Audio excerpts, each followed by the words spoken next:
രാഹുൽ മാങ്കൂട്ടത്തിൽ. കോൺഗ്രസ് പാളയത്ത് ഇത്രയേറെ പ്രിവിലേജുള്ള പരിലാളനകൾ ആവോളം ലഭിക്കുന്ന മറ്റൊരു നേതാവുണ്ടോ എന്ന് സംശയമാണ്.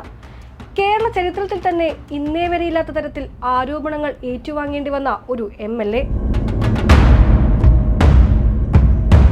ഗർഭചിത്രത്തിനായി ഭീഷണിപ്പെടുത്തുന്നതും കൊല്ലുമെന്ന് ആക്രോശിക്കുന്നതടക്കമുള്ള ശബ്ദരേഖകൾ, ലൈംഗിക പീഡന പരാതികൾ, ഇതൊന്നും ഈ നിമിഷം വരെ മാങ്കൂട്ടത്തിൽ നിഷേധിച്ചിട്ടില്ല. അപ്പോഴും ഈ രാഷ്ട്രീയ വിഴുപ്പിനെ ചുമക്കാൻ തന്നെയാണ് കോൺഗ്രസിന്റെ തീരുമാനം. പരാതി ലഭിച്ചിട്ടില്ലെന്ന് ആവർത്തിച്ചുകൊണ്ടേയിരിക്കുന്ന VD സതീശനും സണ്ണി ജോസഫും. അപ്പോൾ പുറത്തുവന്ന രാഹുലിന്റെ ശബ്ദരേഖകളോ എന്ന് മാധ്യമങ്ങൾ ചോദിച്ചാൽ ഉരുണ്ടുകളി. ഒരു സ്ത്രീയോട് നിന്നെ കൊല്ലാൻ എനിക്ക് സെക്കൻഡുകൾ മാത്രം മതിയെന്ന് ആക്രോശിച്ച സെക്ഷൽ പെർവേർട്ടിന് കൊടുക്കാവുന്നതിൽ ഏറ്റവും ചെറിയ ശിക്ഷയാണ് KPCC നേതൃത്വം നൽകിയത്. രാജി ആവശ്യപ്പെട്ട കേരള ജനതയെ അപമാനിക്കും വിധം ശിക്ഷ സസ്പെൻഷനിൽ ഒതുക്കി. എന്താ കെയറിംഗ് അല്ലേ? ഇത്രയേറെ ആരോപണങ്ങൾ ഉയർന്നിട്ടും അന്വേഷണ സമിതിയെ പോലും KPCC നിയോഗിച്ചിട്ടില്ല. രാഹുലിനെതിരായ നടപടിയിലെ കോൺഗ്രസിന്റെ ഇരട്ടത്താപ്പ് ജനങ്ങൾക്ക് കൃത്യമായി മനസ്സിലാവുന്നുണ്ട്. ജനരോഷം താത്കാലികമായി ഒന്ന് ശമിപ്പിക്കാനാകും ഈ സസ്പെൻഷൻ നടപടിയെന്ന് ആർക്കാണ് മനസ്സിലാകാത്തത്? കോൺഗ്രസ് പാർട്ടി നടപടിക്രമങ്ങൾ പാലിച്ചല്ല രാഹുൽ മാങ്കൂട്ടത്തിലിനെ സസ്പെൻഡ് ചെയ്തതെന്നത് വേറെ കാര്യം. കോൺഗ്രസ് ഭരണഘടന പ്രകാരം ഒരു ജനപ്രതിനിധിയായ പ്രവർത്തകനെ സസ്പെൻഡ് ചെയ്താൽ അയാൾ പാർട്ടി പ്രവർത്തകൻ എന്ന നിലയിൽ ആർജിച്ച എല്ലാ സ്ഥാനങ്ങളും രാജിവെക്കാൻ ആവശ്യപ്പെടണം. എന്നാൽ രാഹുൽ മാങ്കൂട്ടത്തിലിന്റെ സസ്പെൻഷനിൽ ഒരു നടപടിക്രമങ്ങളും പാലിക്കപ്പെട്ടിട്ടില്ല. രാഹുലിനെ എത്ര നാളത്തേക്കാണ് സസ്പെൻഡ് ചെയ്തതെന്ന് ഇതുവരെ വ്യക്തമാക്കിയിട്ടില്ല.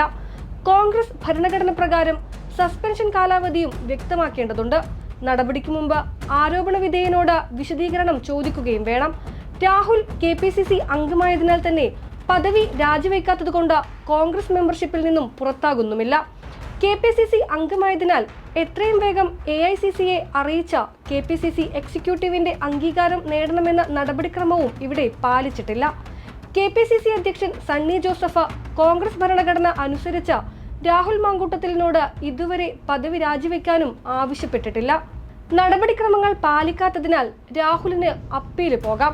അച്ചടക്ക സമിതിയെയോ AICCയെയോ സസ്പെൻഷൻ ചോദ്യം ചെയ്ത് സമീപിക്കുകയും ചെയ്യാം. രാഹുലിനെ ചൊല്ലി പാലക്കാട് യൂത്ത് കോൺഗ്രസിൽ പൊരിഞ്ഞ അടിയാണിപ്പോൾ. മുൻ MP മകൾക്ക് രാഹുൽ അശ്ലീല സന്ദേശം അയച്ചെന്ന് പറഞ്ഞത് ബൽറാം വിഭാഗമാണ്. ആരോപണത്തിന് പിന്നാലെ തൃത്താല മണ്ഡലം കമ്മിറ്റി യോഗത്തിൽ കയ്യാങ്കളിയുമുണ്ടായി. രാഹുൽ രാജിവെക്കണമെന്ന നിലപാടിൽ ഉറച്ചു നിൽക്കുന്ന Congress Adoor block general secretary Kannappan നടരാജന്റെ ഫേസ്ബുക്ക് പോസ്റ്റാണ് ഈ കാണുന്നത്. എൻ്റെ അഭിപ്രായം തീർച്ചയായിട്ടും രാജിവെക്കണം. ഒരു നിമിഷം മുമ്പ് തന്നെ രാജിവെക്കണം എന്നുള്ളത് തന്നെയാണ് എൻ്റെ അഭിപ്രായം. ഒരിക്കലും പാർട്ടി കുറ്റാരോപിതരെ രക്ഷിക്കുന്ന സമീപനം സ്വീകരിക്കില്ല. മുതിർന്ന നേതാക്കളും വനിതാ നേതാക്കളും ഉൾപ്പെടെയുള്ളവർ മാങ്കൂട്ടത്തിൽ MLA സ്ഥാനം രാജിവെക്കണമെന്ന് കടുപ്പിച്ച് പറഞ്ഞിരുന്നു. എന്നാൽ ഇവരെ കൂടി വെല്ലുവിളിച്ചാണ് രാഹുൽ MLA ആയി തുടരുന്നത്. രാജിവെക്കേണ്ടി വന്നാൽ കോൺഗ്രസിലെ പല പ്രമുഖരുടെയും രഹസ്യങ്ങൾ വെളിപ്പെടുത്തുമെന്ന് രാഹുൽ ഭീഷണി മുഴക്കിയതോടെയാണ് നടപടി പേരിന് മാത്രമായതെന്ന് പകൽ പോലെ വ്യക്തമാണ്. രാഹുലിന്റെ സസ്പെൻഷൻ നടപടിയിൽ കോൺഗ്രസ് പ്രാദേശിക നേതാക്കളും പ്രവർത്തകരും ഒന്നും തൃപ്തരല്ല. രാഹുലിന്റെ ബ്ലാക്ക്മെയിലിന് മുൻപിൽ മുട്ടുകുത്തിയ നേതാക്കളെല്ലാം ഇതോടെ പ്രതിക്കൂട്ടിലാവുകയാണ്.